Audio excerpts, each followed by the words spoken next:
Who knew that Albania had some of the best ancient ruins in Europe?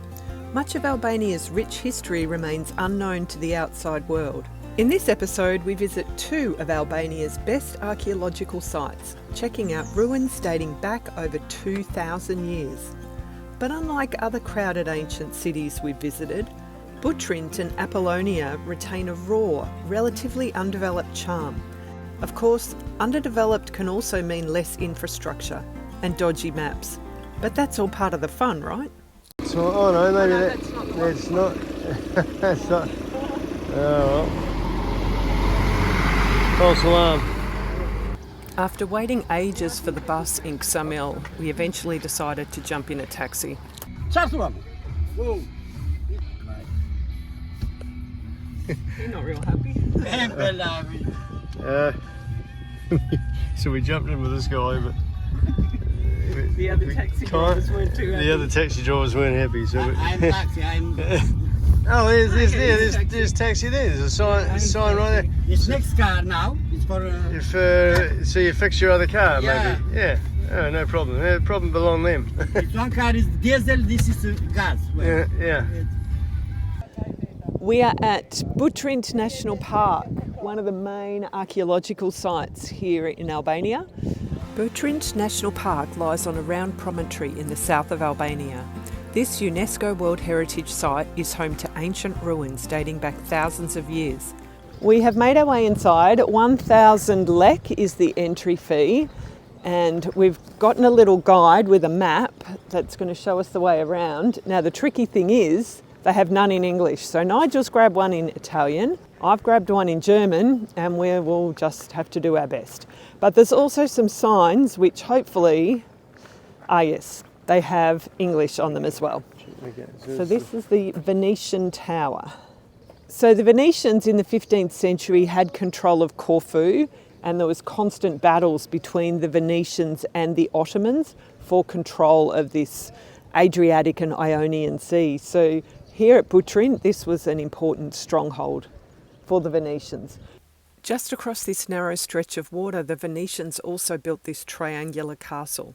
We'll come back to this one shortly. But a lot of what we're going to be seeing today dates back to 300-400 years before Christ. It's like being in Australia, isn't it? Yeah.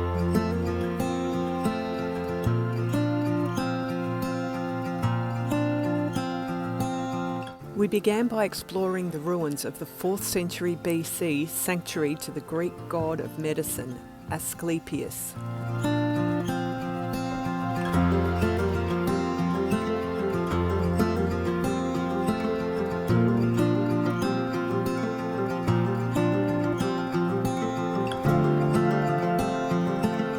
Next was the 3rd century Roman theatre.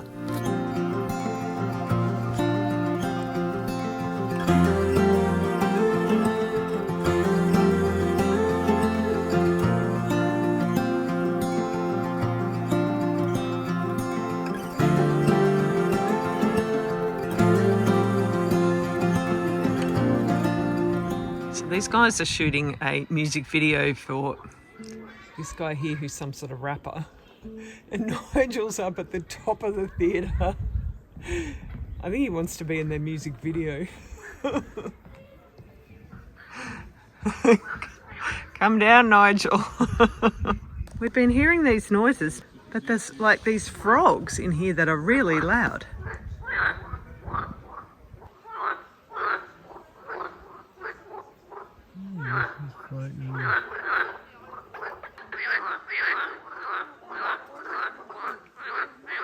Julius Caesar came here and established a town in Butrint. He arrived in 44 BC and recognised the potential of this area as a town.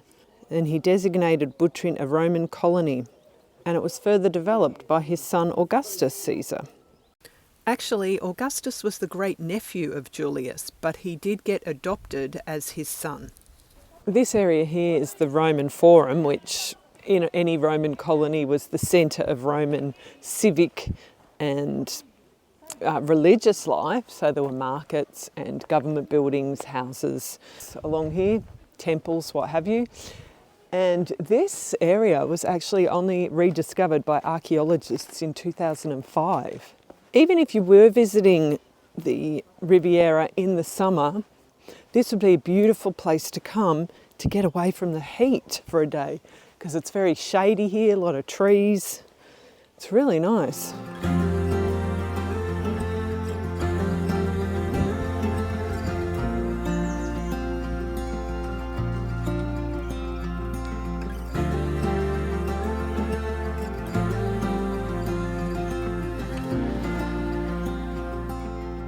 It's really cool that we just get to like wander amongst all these ruins again. There are a lot of guards around, but yeah, they seem pretty chill. Oh wow.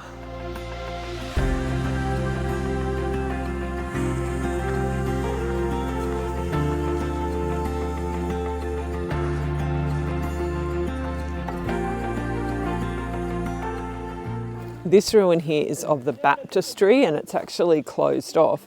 This dates back from the 6th century and it's a Byzantine building. And on the floor was this mosaic tiles.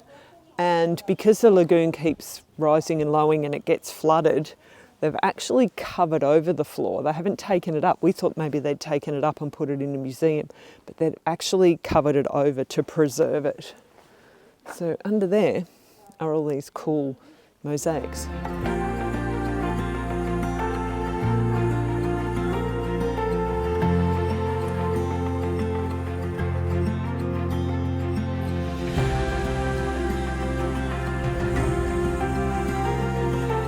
This is the Great Basilica. So from the 6th century, Butrint actually had a bishop and this was his church.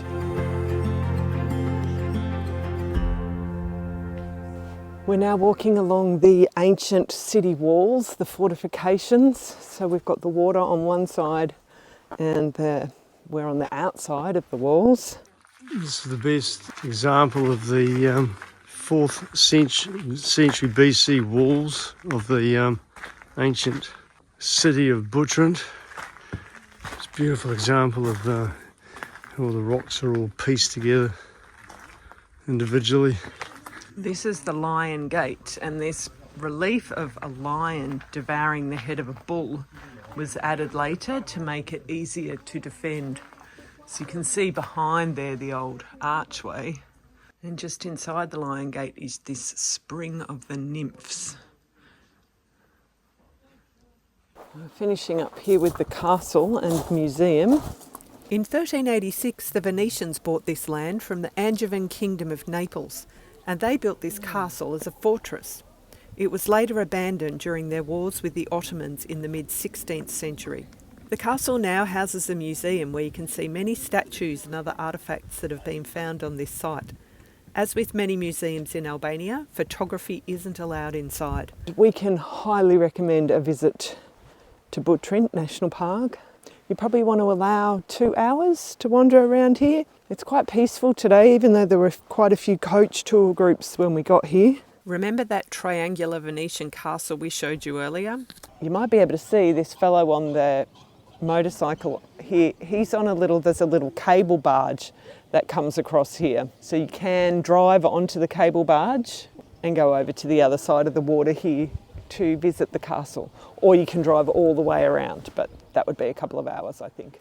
The other archaeological site we visited is Apollonia, located in the centre of Albania. We approached Apollonia from the south. We loved driving along this stretch of road by all the strawberry farms with little stalls by the roadside, proudly flying their Albanian flags. We just had to stop. It's the young fella. Flags flying proudly. Red flags, red strawberries. I mean, just look at the size of that strawberry. Yep. No, it's mine. These strawberries are amazing. So it was worth the stop, eh? Mm-hmm. Oh, yum. 300 lek. Really?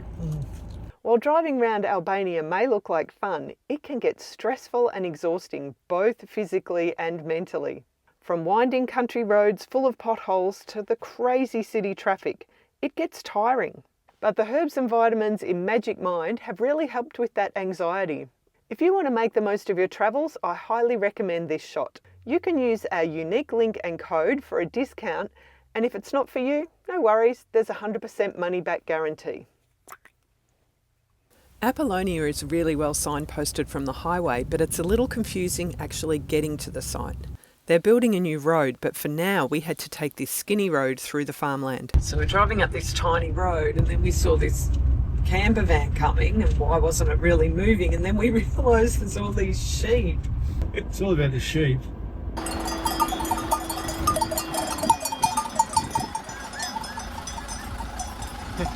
Hello. And they weren't the only ones. He's like the Grim Reaper. He's got a Grim Reaper to him. All the sheep evidence all over the road. So welcome to Apollonia Archaeological Park. We're here this afternoon in Apollonia, which is one of the other main archaeological sites here in Albania. We're kind of up on top of a hill, parked up in the olive groves, and we're just about to walk up the hill into the archaeological park now. The entry fee is 600 lek per person. You grab your tickets here, and they do have maps, but also like in Butrint, no English. They also don't have German maps today. They've run out of English and German, so I've got an Italian one for Nigel. Oh, again. You can practice your Italian. Ah, grazie. Prego. And here's your ticket. So they must do this for like visitor numbers or something, but we have a little code. You got to scan to go in.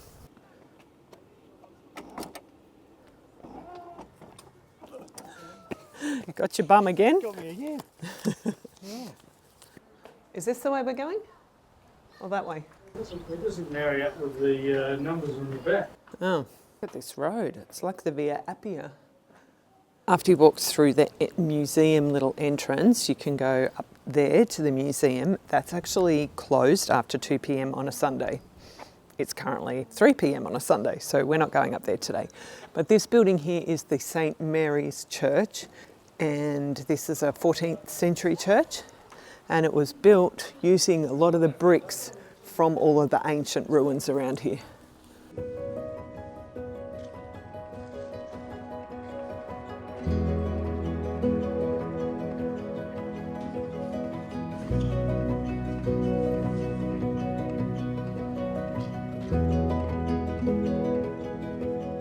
In this refectory, there were mosaic floors. A lot of this was destroyed, and along with the frescoes in both the First and the Second World War. But what's interesting here is that you can come over to this part and see how it was built over a 4th century temple. I know, look at that with the deer in it and everything.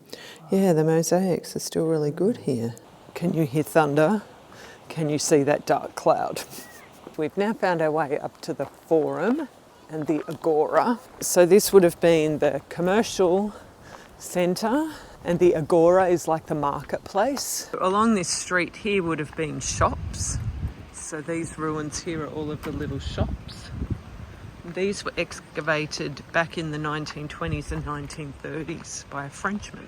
This is the little guide that we were given, and there are numbers on here telling us about these things.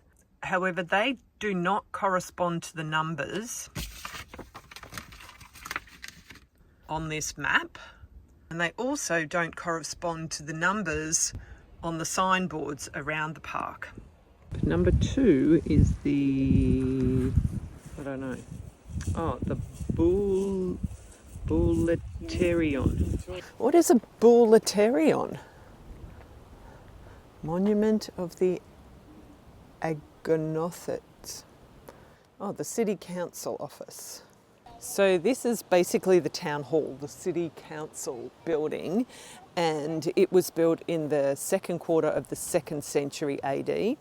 It was all excavated in the 1930s, and then this facade here was reconstructed in the 1970s by the Albanian government. So that's why we can see what it actually looked like. It wasn't left standing. I kind of like that it's still, you know, really rustic and like it's not super catalogued and organised.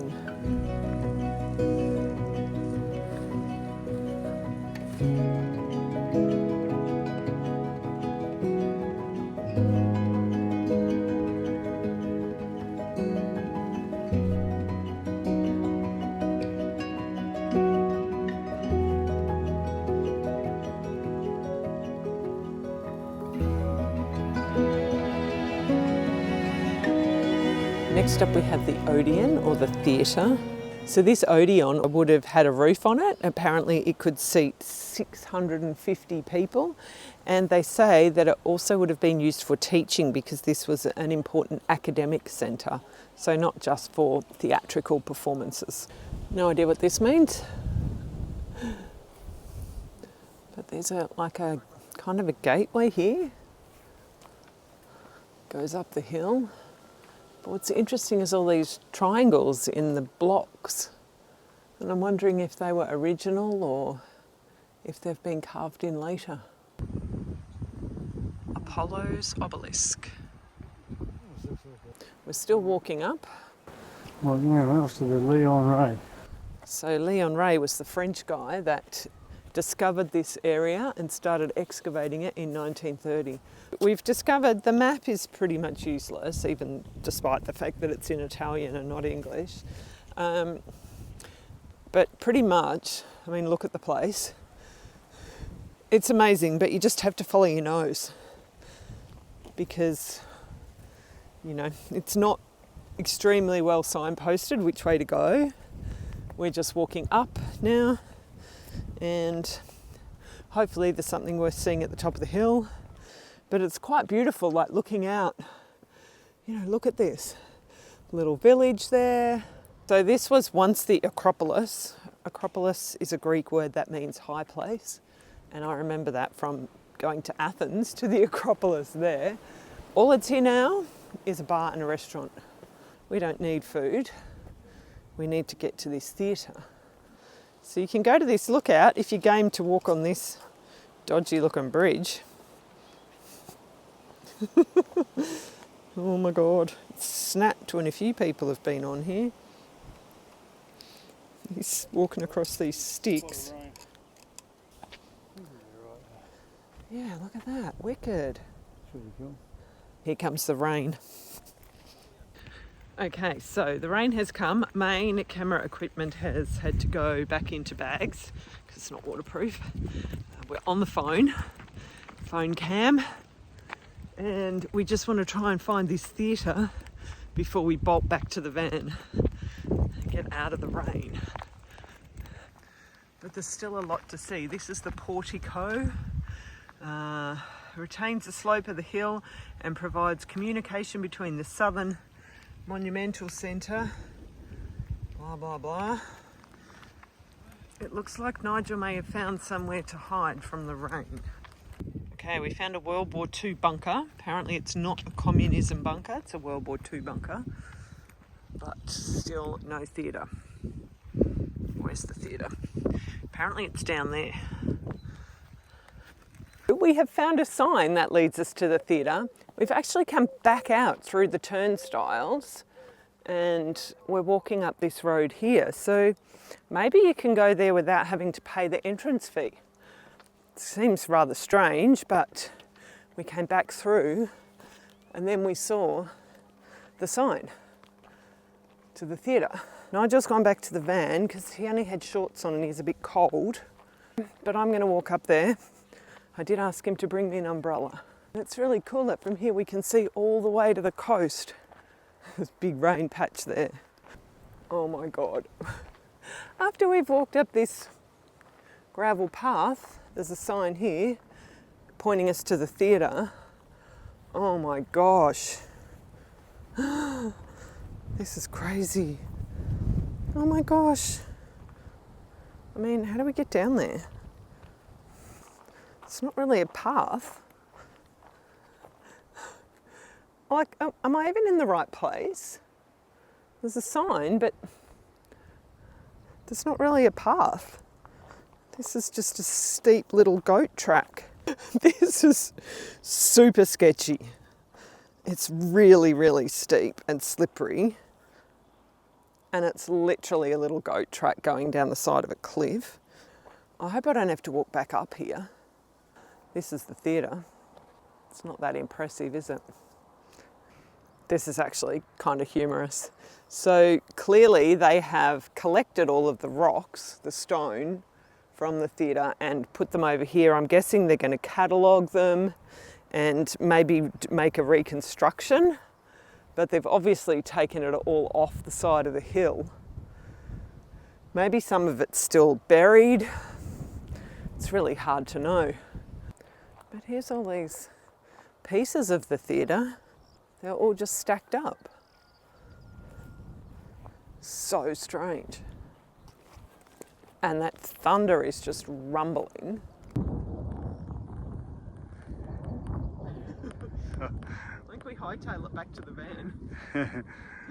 Wow, it's cool, isn't it? So after I came down the goat track, Nigel walked along this flat path, which we are going to take back. Yeah, Fun, though. yeah. It's not really well signposted. The whole place. It's you're better off without the map, to be fair. We're now beating a hasty retreat back to the van. That was our trip to Apollonia. Do we think Apollonia is worth visiting? Well, if you can only visit one archaeological park in Albania, we would recommend Butrint, if you're going that far south. But having said that, Apollonia was a fun adventure, especially as the map was next to useless. Join us on our next adventure when we compare two of the best day trips from Tirana. Thanks for watching, and we'll see you next time.